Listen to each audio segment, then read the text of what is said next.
This week really did not progress the way I expected. But maybe that's for the best, because I've had to spend a lot of time this week thinking about things. Last week's newsletter didn't go the way I had hoped. For starters, I didn't expect to be working on it all the way up till 2 a.m. the day it was set to release. It took me half the week to get my sleep schedule back on track from that poor decision. But more importantly, I didn't expect to be hit so fast with the realization that for all my talk about education and not being skilled enough to explain a concept at too high a level for beginners, I definitely failed that benchmark last week. Currently, this newsletter mostly goes into the inboxes of supportive friends I talk to semi-regularly, and the common response I got back from issue number 2 was that it was a lot to take in. Fair, yes, I can be very verbose. But considering I'm the only one in my friend group trying to be a comic artist, the real issue I deduced from their feedback was that my ranting was not very beginner-friendly. And maybe if I hadn't been furiously working on 80% of it the day before it was due to be released, I would have had the time to step back and see that. So that's on me. Lesson learned. Don't put off writing the newsletter until the final day. I need time to sit with it and assess what I wrote from an education standpoint and address any areas where I've gotten too technical too quickly, especially when I fall into the trap of using technical jargon in my work. If you've never heard the phrase technical jargon before, allow me to explain. Technical jargon is the term to describe words, phrases, and acronyms that are common within your field, but maybe not commonly used anywhere else. For example, if I told you I'm the CD and SME for the C# course, and I need to Slack the ID with questions about the style guide before I update the LMS, I'm gonna say maybe 2 of you understood what I just said. And that's because we were coworkers or you've worked in a similar field to me. Every company and field has their own dictionary of jargon, and it's up to us, the ones who write educational material about those fields, to acknowledge when we're using jargon and to define it properly. And I didn't do that last week. So I want to take a moment to thank you, the people who are willing to tell me when I've gone too high level too quickly, for helping keep me accountable. I genuinely want my newsletters and tutorials to be accessible to beginners. And what better audience can tell me I'm not being beginner-friendly than an audience of actual beginners? Unfortunately, I don't have the time right now to go back and remake my tutorial on comic page sizes, but given some free time to do so, I'd love to remake it into a proper tutorial video someday that fixes the problems that are now glaring at me now that I've had the time to sit and reread what I wrote. I'm here to learn just as much as I'm here to teach, and I thank you for your patience as I refine how to do both in the same newsletter. But that's not the only lesson I learned this week. Well, actually, technically it is, because now I get to talk a bit about what I'd learned the week before that I had to reschedule to this week because of the massive length of the page size tutorial. And that lesson is, slow your roll. It's quickly become evident with only 2 weeks of studying that I have a lot to talk about and a lot I want to do. The way things are going, I can easily see this newsletter stretching into infinity with how many topics I want to dive into. But I also need to acknowledge when I still have more to learn and pull the reins on talking about a topic until I feel like I have something factual to talk about. Which actually makes me glad that I ranted so much about page sizes last week that I couldn't talk about panels yet.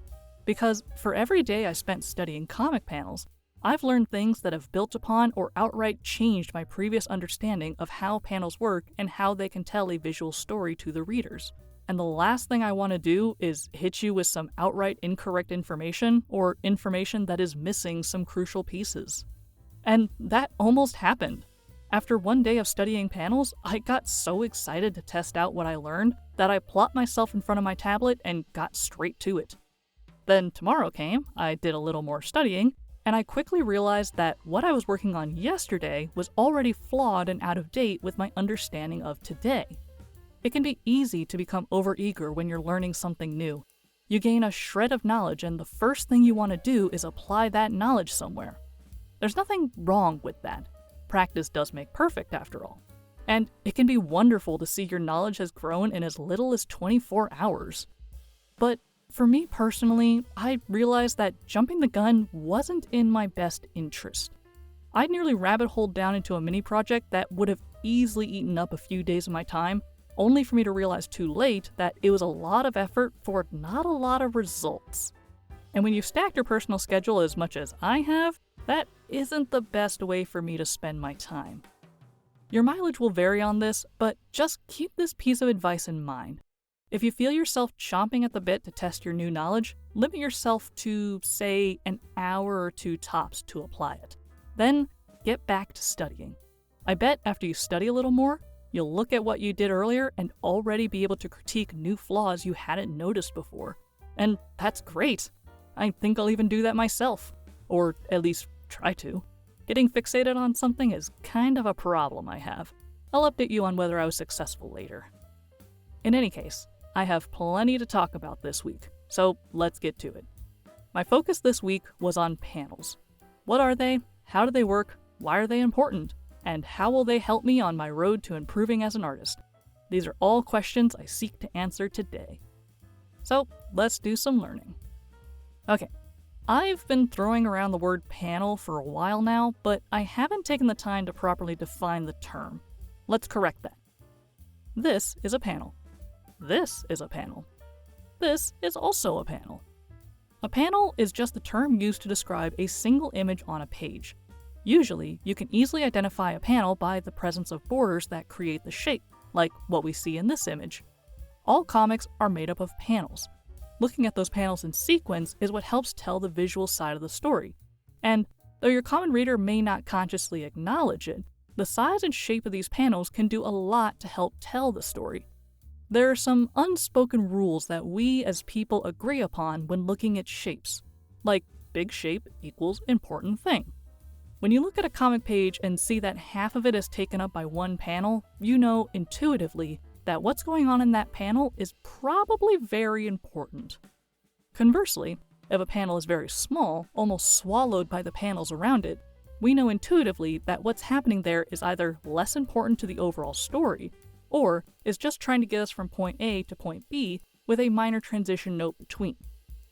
Most panels you'll encounter are squares and rectangles. They're clean, rigid, easy to understand, like viewing a scene from a movie or TV show on a screen. So when a new panel shape is used, like when diagonals are introduced or the art breaks out of the panel, it registers to us as different, exciting, action-y. We as people have been unconsciously trained to read these visual cues. There's an entire visual language out there that we all speak, whether we acknowledge it or not. Think about it. Why does this represent action, while this represents a calmer, maybe even humorous moment? I'm not really here to unpack the psychology behind it, just to get you thinking about it. Because these are the tools comic artists use to tell a story. Sure, dialogue and the actual images inside the panel are powerful storytelling tools too.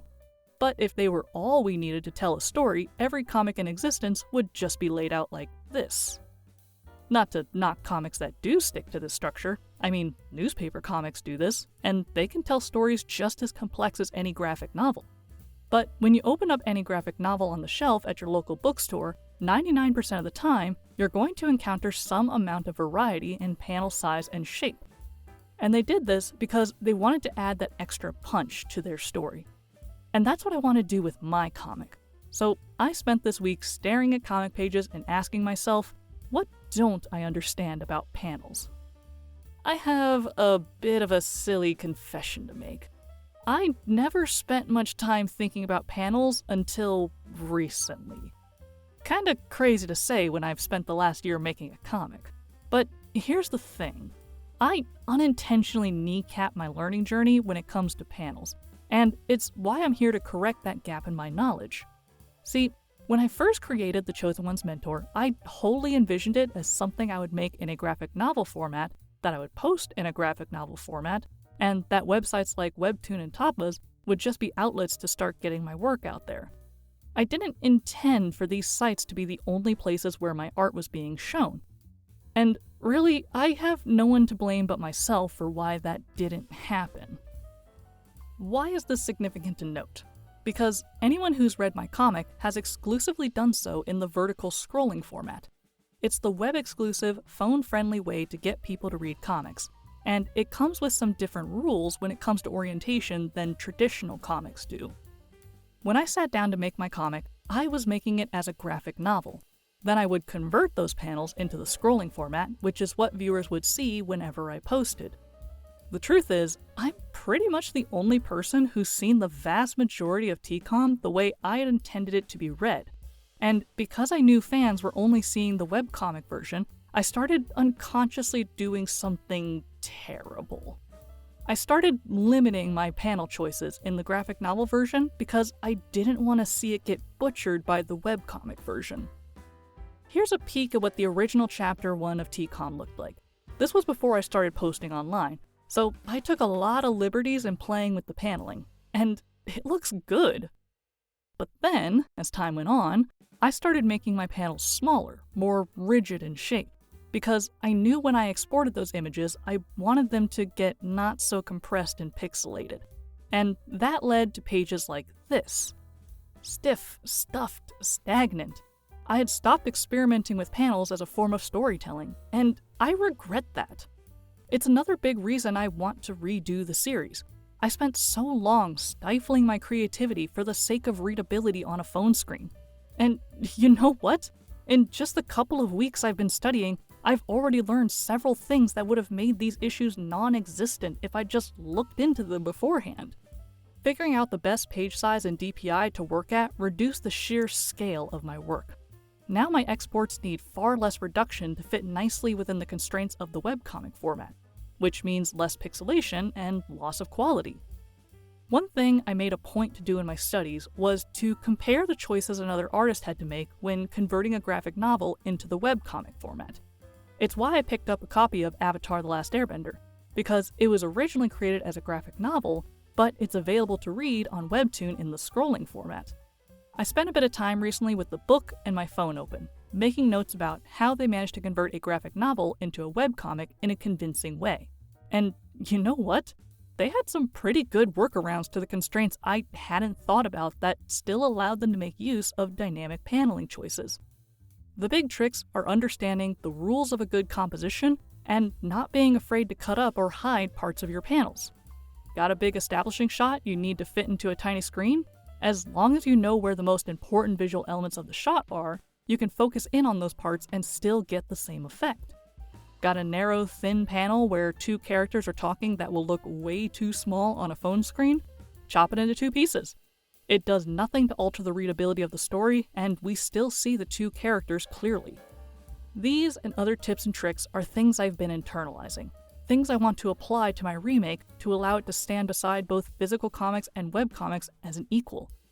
It was the kick I needed to realize that I had a long way to go in understanding the physical composition of comics before I could start remaking my own.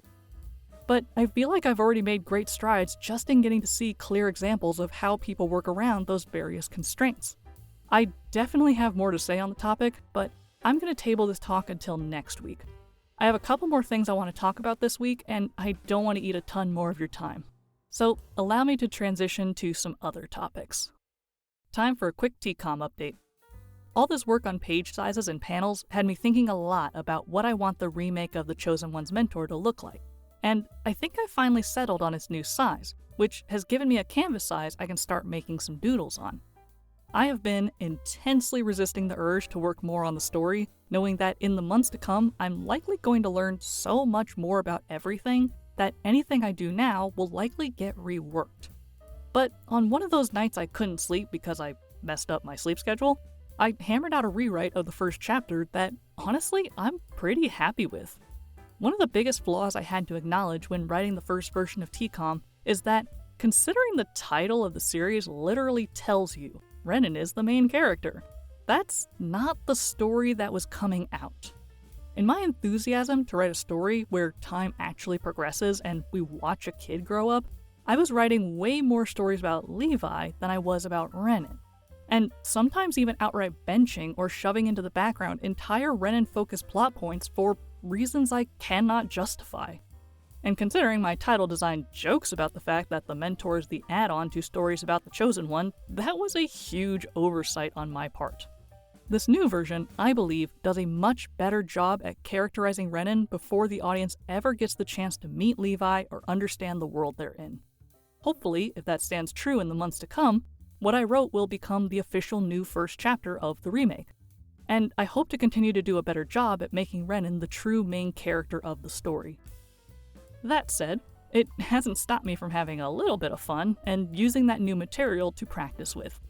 Now that I have a canvas size to work at, and I have a better understanding of panels, in my spare time I've been doodling away on a storyboard of the new chapter. And honestly, it looks pretty great. Way better than what I was doing before. So here's a little sneak peek at what that's looking like. You really have no idea how much I want to work on this. I'm trying really hard to be patient so I don't do a bunch of work I know I'll be redoing. But no harm in doing some low-effort sketches in the meantime to keep the TCOM brain gremlins satisfied. Okay, that's it for TCOM updates. Time to wrap things up. So, yeah, giving myself time to write this newsletter was the smartest decision I made this week. I did so much rewriting that the original outline I wrote for this week turned into scrap. But honestly, it was for the best. I could already feel myself slipping into being too technical with my first version, and it took another couple of iterations before landing on this version. Hopefully, it's a lot more beginner-friendly now. When I first envisioned this weekly newsletter, I thought I'd have a single topic a week I could write about before moving on to a new topic. But now, 3 weeks in, it's clear there is way more to talk about with each topic than one newsletter can feasibly contain. So next week, expect more talks about panels as I dive deeper into their mechanics and how learning about them changed the way I look at my art. I'm still having a great time. It's been a while since I've challenged myself to actively learn new things, and it's woken up my brain in a way I haven't experienced in a while. I like it, but I'm a nerd and I think learning is fun. That said, I really need to work on not overdoing it, especially when it comes to writing this. Just because I can rant for half an hour about a topic doesn't mean I should. Or, well, to put it more accurately, just because I can rant for half an hour about a topic doesn't mean I should do it all in one go. Because now that I've tasked myself with making an audio version of the newsletter, it's quickly become evident that the longer I make these, the more work it's going to be for me to put a video together each week. And that is draining. It took me 2 days to record and edit the audio for issue number 2. And I still need to make that video as of the time of writing this. So, for the sake of my own sanity, and probably yours, I'll try to keep these newsletters to 7 pages or less. Wish me luck. And now, to finish off with the painting of the week. I was finally able to set some time aside this week to do it, and, well, it's definitely been a while. Any skills I developed from my attempt months ago have already rusted over. But that's okay. I kind of expected the first one was going to be really rough. So, here it is. Painting number 1 on my road to getting better as an artist. It's, supposed to be flowers, though it looks a lot more like if you're reviewing purple frosted cupcakes from above. You can see whatever you want in it. What I see is that I need to gain a better understanding of which brushes to use when and work on making clearer lines. Notes for next time. That's all for this week, gang. Thanks for listening.